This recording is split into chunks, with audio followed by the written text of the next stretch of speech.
दरअसल हम लोग 1 मई से ही अध्यापक नियमावली के प्रतिरोध में अपना आंदोलनात्मक कार्यक्रम चला रहे हैं।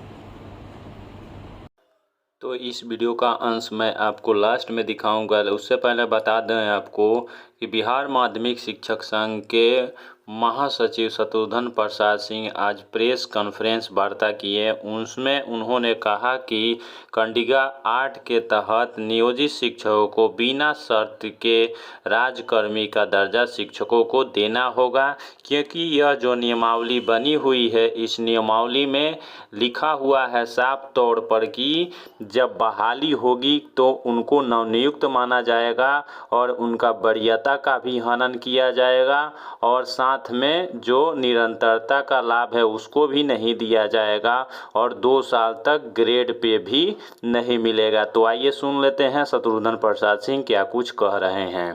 और अभी हम लोग पूज्य बापू की कर्मस्थली तपोभूमि विदर्भा से संकल्प लेके लौटे हैं जन जागरण अभियान का।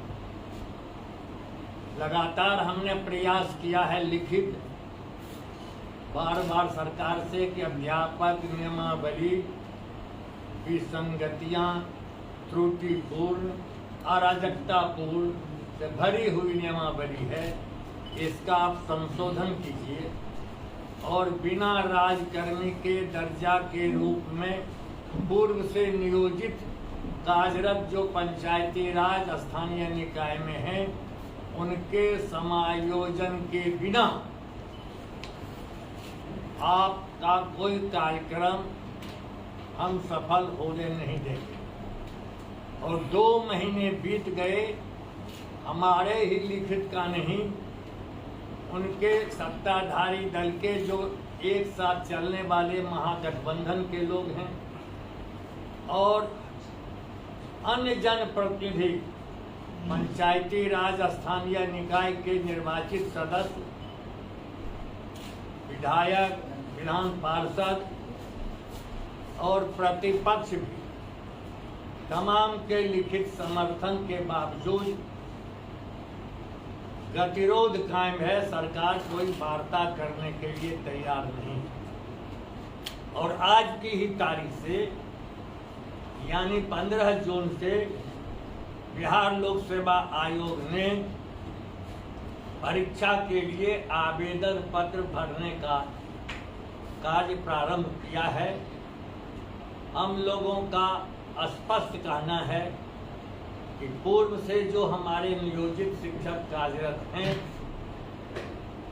उन्हें बिना शर्त, बिना परीक्षा आप जब तक समायोजन नहीं करेंगे, चूँकि ये उपेक्षित हैं, प्रताड़ित और अपमानित हो रहे हैं और तमाम शिक्षक सारी योग्यता, उनका ज्ञान, कौशल, दक्षता मूल्यांकन परीक्षा में उत्तीर्णता प्राप्त हैं, ये आज से जो आवेदन पत्र आमंत्रित किए हैं कि आप के बिना संशोधन किए जब तक आप नियमावली कंडिका 8 में इनका समायोजन नहीं करेंगे राजकर्मी के रूप में, ये विवेकशील हैं।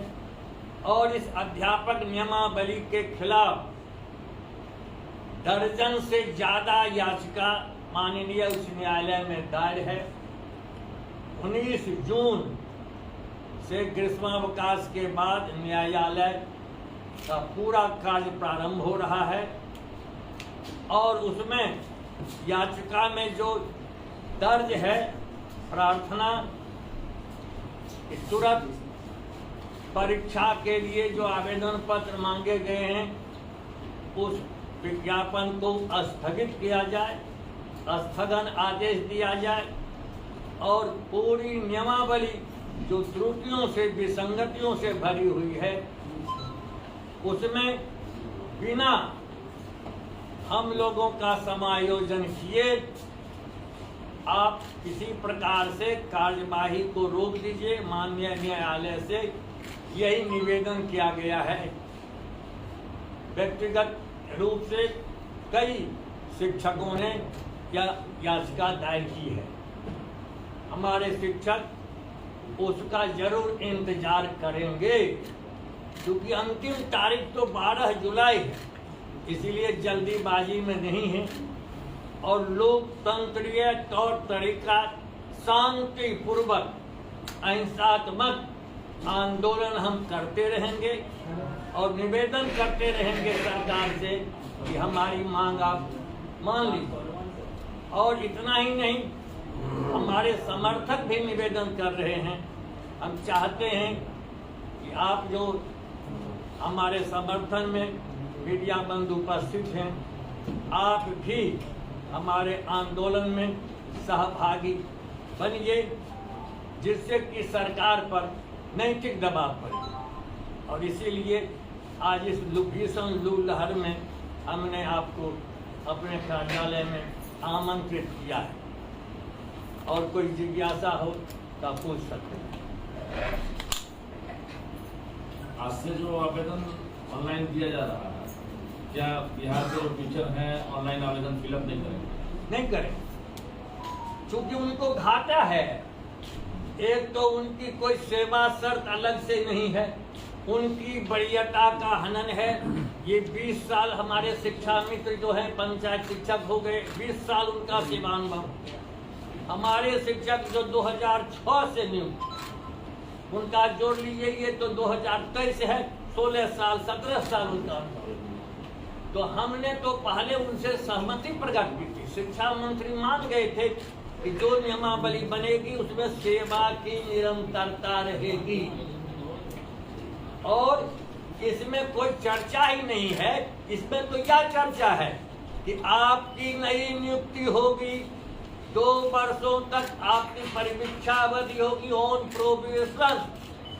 अब अंदाज कर लीजिए कि हमारी वेतन वृद्धि समाप्त, हमारी वरीयता समाप्त, हमारी नई नियुक्ति होगी। और कहते हैं एक ही समव्यवहार फर्स्ट ट्रांजेक्शन में उम्र का शिथिलीकरण होगा।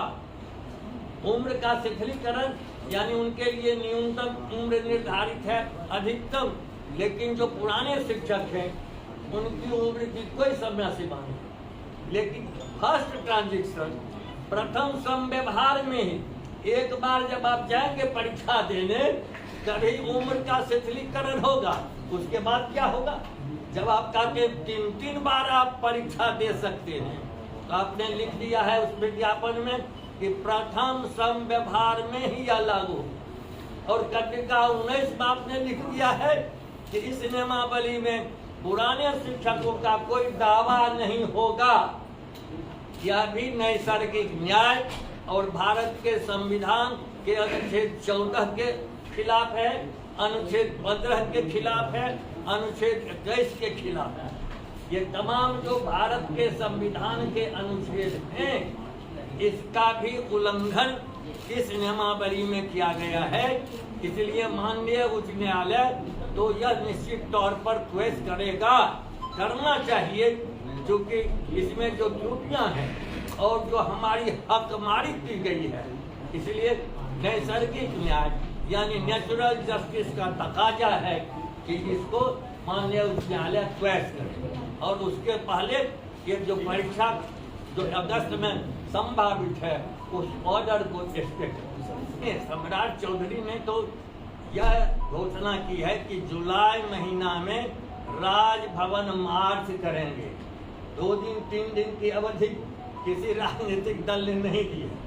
राजभवन का उन्होंने कार्यक्रम जुलाई में बनाया, और जुलाई में विधानमंडल का सत्र भी आहूत होगा। 1 सप्ताह का ही होता है। उसमें हमारा पहले ही ऐलान आप लोग छाप चुके हैं कि हम 4-4.5 लाख शिक्षकों का सैलाब यहाँ जुटाएंगे राजधानी में, और विधानमंडल के समक्ष शांतिपूर्वक अहिंसा तक बिना तोड़फोड़ का हम प्रदर्शन करेंगे, ताकि सरकार मजबूर हो जाए राजकर्मी का दर्जा देने। अपर मुख्य सचिव ने निकाल दिया कि हम धरना प्रदर्शन करेंगे तो हम पर कार्रवाई होगी, तो वो तो बेचारे सहकारिता विभाग में चले गए। अभी किसी व्यक्ति विशेष के प्रति मेरी कोई टिप्पणी, कोई प्रतिक्रिया नहीं हुई। ठीक है पाठक कैसे हैं नहीं हैं आप सबों को पता है, लेकिन अभी हम इसमें कोई छेड़छाड़ नहीं करेंगे। एक तरफा काहे करेंगे?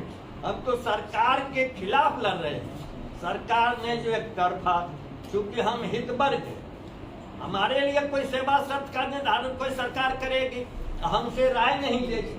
हमारी बात तो छोड़ दीजिए, जो उनके सत्ताधारी दल के समर्थक हैं महागठबंधन की कोई राय नहीं ली गई और गलत बयान दे दिया कि राय ली गई। तो इस तरह से असत्य बयान दिया माननीय मुख्यमंत्री ने, उसका खंडन किया गया। और हम आज भी फिर उनसे अनुरोध कर रहे हैं आपके माध्यम से कि सद्बुद्धि भगवान उनको वापस कर दे और बिना खर्चा बर्चा का कोई पैसा खर्च नहीं होगा, राजकर्मी का दर्जा उसकी घोषणा हो जाए। हम कोई आंदोलन का हमको शौक नहीं है। अभी तक बच्चों की पढ़ाई का कोई हर्ज हमने होने नहीं दिया है और न हम कोई मंशा पालते हैं कि हम बच्चों की पढ़ाई, लेकिन सरकार यदि बार बार उकसावे पूर्ण कार्रवाई करे, हमें अपमानित करे और सरकार ही कहे कि नहीं आपकी कोई जरूरत नहीं है, हम जाएंगे सर को। कोई डेट वगैरह दे रहे हैं, कोई अल्टीमेटम डेट 12 जुलाई तक चूंकि आखिरी तारीख है, उस बीच में आप कोई तारीख दे रहे हैं कि इस तारीख तक होना चाहिए? हम तो कह रहे हैं कि तुरंत माननीय उच्च न्यायालय में स्थगन के पूर्व आपकी सद्बुद्धि लौटे कि आप राजकर्मी का दर्जा देने की घोषणा कर दो। हम अल्टीमेटम, हमारा अल्टीमेटम तो क्या हुआ, हम विधानमंडल के सामने प्रदर्शन करें, जब तक नहीं देंगे तब तक अनवरत हमारा संघर्ष जारी रहेगा। तो अभी आप सुन रहे थे बिहार माध्यमिक शिक्षक संघ के महासचिव शत्रुघ्न प्रसाद सिंह को। उन्होंने कहा कि किसी भी हाल में शिक्षक इस बीपीएससी एग्ज़ाम के लिए आवेदन नहीं करेंगे और शांतिपूर्वक अपना अनवरत धरना प्रदर्शन करते रहेंगे जब तक इनकी मांगें पूरी नहीं हो जाए। वीडियो में इतना ही। वीडियो में लास्ट तक बनाने के लिए धन्यवाद। वीडियो को ज़्यादा से शेयर करें, वीडियो को एक लाइक अवश्य करें और चैनल को सब्सक्राइब जरूर करें इस तरह का लेटेस्ट अपडेट पाने के लिए।